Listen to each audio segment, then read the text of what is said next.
तो जैसा कि मैंने बोला था कि मैं अपनी नेक्स्ट वीडियो बनाऊंगा हाउ बैंक्स अर्न मनी, तो ये रही वो वीडियो। तो आज हम बात करेंगे बैंक्स कैसे अर्न करती हैं। तो बैंक आपका जमा किया हुआ पैसा कोई लॉकर में नहीं रखती है, वो किसी थर्ड पार्टी या थर्ड पर्सन को एज अ लोन देती हैं।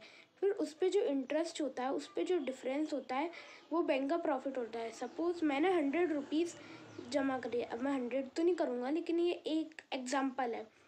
तो मान लो बैंक मेरे को उस पर 4% का इंटरेस्ट दे रहा है ईयरली, तो उस पर मेरे को कितना मिलेगा, 104, है ना। तो अब बैंक उस 100 रुपीज़ को किसी लॉकर में नहीं रखेगी, जैसे मैंने कहा था।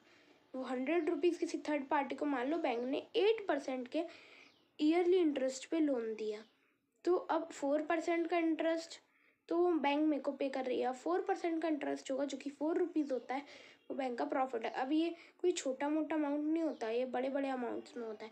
अब आप कहेंगे मान लो मेरे को मेरे पैसे की आवश्यकता होगा और मैंने बैंक से मांगे, है ना। अब बैंक का एक कस्टमर नहीं होता, बैंक के मिलियंस में कस्टमर होते हैं, तो बैंक को कभी दिक्कत नहीं आती। और बहुत सी बार होता है जिसे हम कहते हैं बैंक का फेल होना। ऐसे बहुत सारी बैंक्स के संग हुआ है ना। आप चाहें तो दूसरे वीडियो से इसके बारे में पता कर सकते हैं, और मैं भी इस पर वीडियो बनाऊंगा कि मतलब कौन कौन सी बैंक्स फेल हुई हैं। अब एक्स्ट्रा अर्निंग कहाँ से आती है, फीस और चार्जेस से आती है।